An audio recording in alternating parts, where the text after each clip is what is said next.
Hello, everyone. Welcome to Entertainment Expansion. We are your hosts, Kyle Callahan and Mike Ferrante. Mike, how you doing? Well, Tyler, I am certainly chilling at this point. Yeah, same here. Same here. So we're not talking about a specific movie in this episode. We're talking about potentially if these all come out, because with how DC and Warner Brothers have been recently, that's a big if. But Yes, it is. James Gunn and Peter Safran, the two leads of DC Studios now, again, they are now a separate subsidiary studio, Warner Brothers. They're not just a department. They have unveiled basically the first phase. Now they're not calling it a phase because they don't want to be sued by Kevin Feige. I understand. They're calling it chapters. So we got chapter one, Gods and Monsters. What this includes is a few TV shows for HBO and a few films, proper films. Obviously, the only thing we knew going into this was Superman was getting a film, but Yep. basically the plan is from 2025 on, it's going to be two movies a year, two shows a year. That's the plan. Mike, both you and I have had a chance to review what they announced because they also had a few details about what thing is what. First impressions, what jumped out at you? Like, what made you most excited from this? Like, okay, they're doing this right, or something brand new. So, first off, I like how they're keeping separate what already works with the DC movies. So, the two positive things that came out in the past, not including Zack Snyder's Justice League, is obviously the Joker and the Batman. Go Mm-hmm. figure. They kind of let the directors do what they wanted to do and made the movies that they set out to make. And fucking shocking, but it works. So I like how that's considered Elseworlds, and they will continue on their own story beats, not attached to this new universe that is being jump started by the Flash. So I think that's a smart move. I would agree. I'm kind of almost. I'm glad that they like. Before it was like, yeah, it's Elseworlds with the Joker with the DCU, but they didn't really make their own section because it was only the Joker movie that counted. But now they've actually laid it out. It's Joker, it's Batman, it's even the Superman and Lois show, which apparently will go on for another season or two. So now there's a literal, it's its own thing. And obviously, with the Flash, the multiverse, technically they are loosely connected, just for what they're building. It's which I think is great because I really don't see like a new younger Superman working with Pattinson's Batman. I just don't. But Yeah, but speaking of Superman, hmm. we have a Superman movie slated for 2025, if I'm not mistaken. Yes, we are. Yes, summer of 2025. An actual Superman movie. At this point, will be 12 years since Man of Steel. Yeah, as as much as I would like Henry Cavill to come back, I do understand Uh-huh.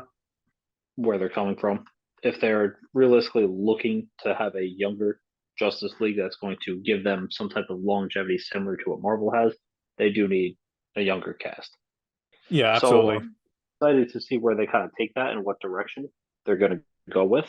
But aside from that, we're also getting a little bit different here, a Swamp Thing movie. Yes, Swamp Thing is getting a movie. Again, this is not to be confused with the show that they made a few years ago that was canceled after one season. And apparently there's going to be more horror focused, which one thing that jumped out at me is we don't know how much of a horror movie this will be. Yes. But I do like how they are, depending on the character, they will take the film in a direction that fits it. So, like, kind of an issue with Marvel films is like they're all superhero films first and foremost, with like maybe a subgenre. So, like, Winter Soldier is like subgenre, like political thriller, just a bunch of superhero stuff, right? You have Black Widow's like subgenre is a spy film, but like it's a subgenre, it's not the main thing, and that doesn't really make them unique. But Swamp Thing being a possibly a proper horror movie, well, that's unique. Yes. We don't have a lot of horror comic book movies. No, we don't. But if anything's going to work, it's going to be Swamp Thing. Yeah, I'm looking forward to that as well. We're also getting a Supergirl movie, which I do think it's interesting that for the new universe that they're building up, the main the main four Justice League characters is going to be Superman, Supergirl, Batman, and Green Lantern. That's the main core of the Justice League right now for when we finish chapter one. So I'm curious how in this new universe, which we will only be teased with at the end of the Flash, is I'm curious how the story is going to go. Where Supergirl's on, I would assume on Earth. I don't know, but like she's going to exist while Superman's still up and coming. Yes, which is kind of interesting Mm-hmm. because usually in the Superman stories, he's already well established when Supergirl is introduced. Yeah. So I wonder how that's going to shake things up a bit. Yep. And definitely like funny enough, one thing they're kind of pulling with, not to the same extreme as Snyder's version of Batman, but they're definitely setting up Batman is the older, wiser person in this new universe. The fact that this Batman movie will have Damian, we will have a Robin, and it is Damian. And it's being rumored that while we're not going to see Dick Grayson or anyone else, apparently they're leaving it open to showing them down the road. Which, if that's the case, this is a Batman who's been in 15, 20 years of crime fighting. Yeah, If you're already on to Damian as a son who's about 10, and then Dick Grayson might be out there somewhere, it's like, so clearly, like, they ever make the Justice League, Batman is the money guy that pays for everything, but also has the experience. He's the mentor. Superman, Supergirl will be up and coming. They're the heavy hitters, which I think is a good take to do it, I agree.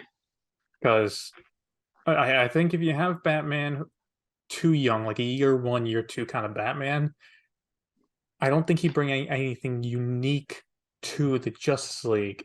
But since he's been fighting crime now for say 20 years, he knows how they operate, and besides just funding, he knows how to get to criminals. 20 or even 10 would work.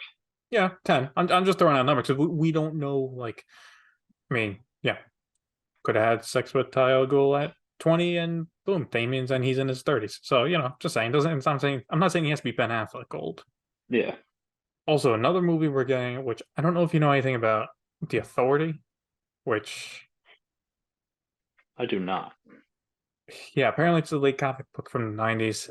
The only thing I've heard from people online is it might be their kind of take on The Boys, which is very bloody and stuff like that. So kind of like the same vein of like Boys Suicide Squad, maybe to an extreme. I'm more curious about that, since they're basically a bunch of nobodies. What part do they have? I maybe like if it's the government's response to superheroes, you know, Yeah. that's not Suicide Squad. But speaking of Hmm. Suicide Squad, for this new universe, up until now, it's been mostly new characters, right? We're getting a new Batman for this. We're getting a new Superman. Waller kind of throws a wrench into this. Waller's getting a TV show for HBO that will take place between Peace Walker 1 and 2.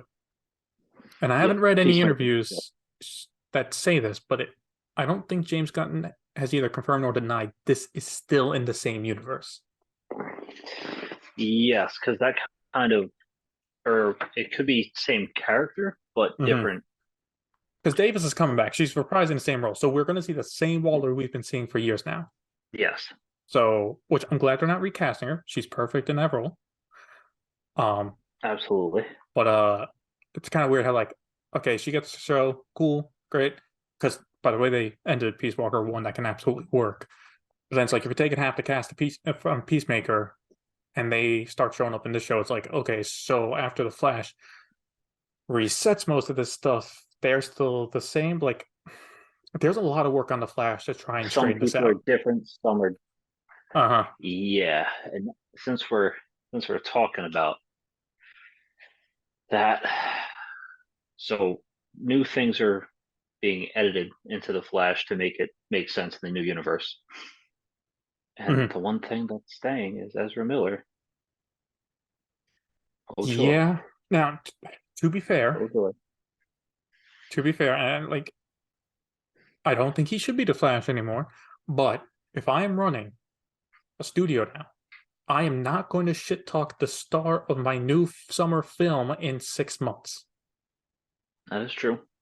Okay, like if James Gunn and Peter Safran came out and said, Ezra Miller, from what I've heard, he's a piece of shit. He's done his Flash after this, no matter what. That is just going to tank the value of the movie because then everyone's going to hear about, oh my god, James Gunn shit on Ezra Miller. It's like you got to keep the peace till the movie's out and they make their cash. They've spent $300 million on this. It's been delayed back and forth. They just want it out. They want Yeah. to make their billion. Show the Michael Keaton Batman. Show the Ben Affleck Batman one more time, and that's now. If 2 weeks after Flash comes out, they say he's done, he's done. Okay, Wouldn't be like, upset with that. but yeah, to anyone complains like, oh, how could Ezra Miller still have a job after this? Shit, they are running a studio now with thousands of people. And in case you guys haven't heard, Warner Brothers is having money issues. They need the Flash to make money. Yeah, they do. They need $1 billion hit from Flash because if Flash flops, the entire studio's in trouble. But anyway, I do hope Ezra Miller, like, who knows, maybe a post credit scene will be another Flash shows up. I don't know, keeping it a secret. But Green Lanterns, we're getting a new Lantern show, not to be confused with the Lantern show for HBO Max, which is now canceled. And it'll be true detective style in a sense that it's going to be both Hal Jordan and Jon Stewart trying to uncover a dark mystery. Hmm. Which, hey, that's interesting. Also helps with the Definitely budget. is. Also, it does help solve the issue of like, well, who should be the main Green Lantern for the show? And everyone goes back and forth. And here they come, and it's like, how about both? Yeah, have them interchangeable. Yeah. How about they're both the Um, leads? would work pretty well, in my opinion. Yeah. I'm curious how they're going to do it though. Like if they do it one case per season, a couple episodes per case. I'm Hmm. curious how they're going to break that up. I would assume since they're saying a dark mystery, I'm going to assume it's one big case, but that the discovery of that case will have effect on the overall universe. Like what they might find and fight might affect other superheroes a couple movies down the road.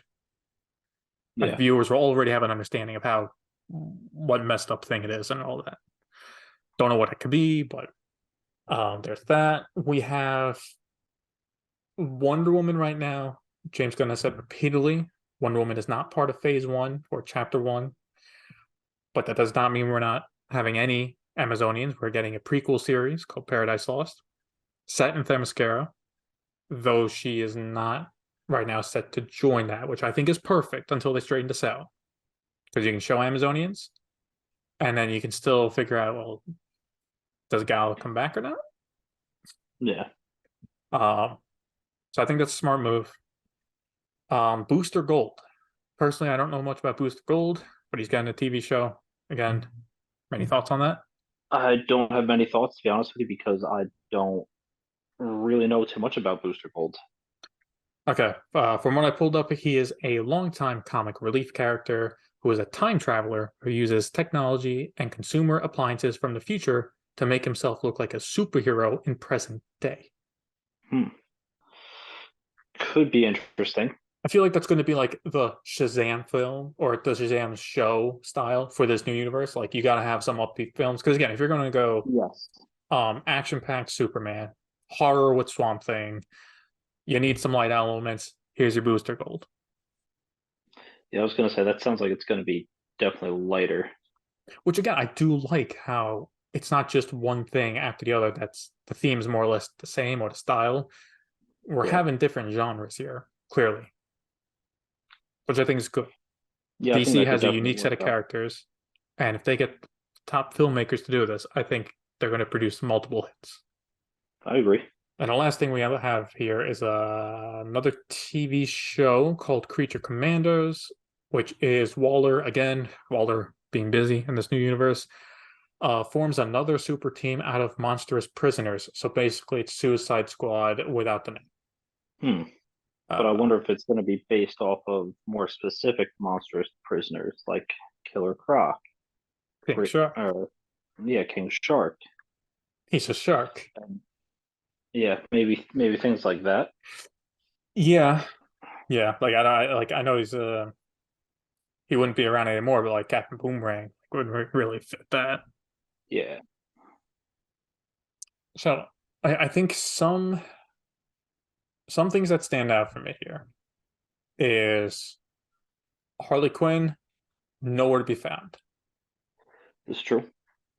You would think with Margot Robbie, big star that she is, you'd want to find a way to keep her around. Now, to be fair, if I want to be a strict money making person and then just focus on the budget and money brought in, if you look at it that view, she's a bomb and should have nowhere near this place because Suicide Squad bombed, Birds of Prey was a disappointment, and if we go outside DC, Babylon was a complete bomb. So now I'm saying if I was a Hollywood exec who only focused on money, that would be my opinion. Look, she's great as Harley Quinn. I would assume James Gunn knows a lot of fans love her as Harley Quinn. But again, this is only chapter one. Yep. And we haven't heard anything about an actual Suicide Squad No, sequel. we have not. So she could be returning just for Suicide Squad only. Or In the the Batman movie. meantime, We don't even know who the villain is for Batman and Robin to go up against. I don't want to be a dick, but Harley Quinn would be a pretty shitty first villain. I'm not saying she's the main villain, but she can show up in the movie. Yeah.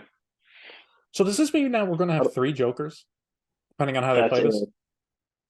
that's if the Batman actually gets to the Joker. Because I mean, I technically he's there. he's there, but he's not like All right, fine. He doesn't he's have not the really face the paint on, but do you know what I mean? Like he exists in the universe all of 2 minutes, but yes. he's there. I don't know.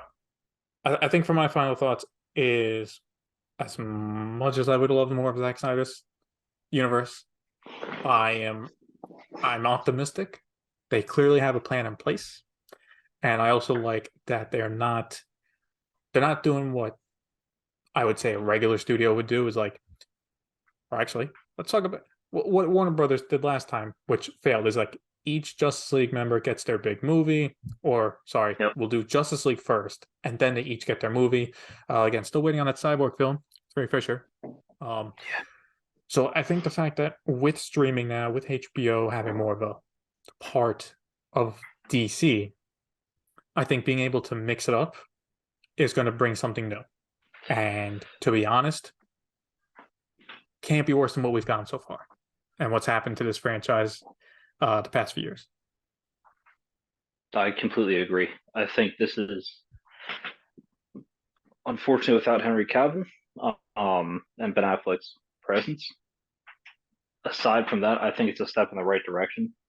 I think with the right people in play, depending on who they cast, because that could and who the directors are, this could shape up pretty nicely.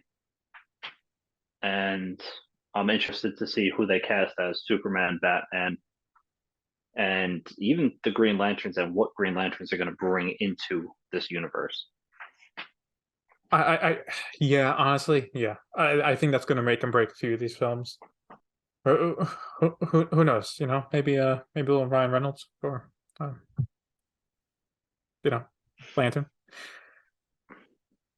No, yeah, No, fine, no, fine. He can be Damien. yeah, that'll totally work. He'll be older than the Batman. No, Um, no, you don't get it for Batman. Ryan Reynolds is Damien. The Batman is George Clooney. Look, I'm all about making the ages work.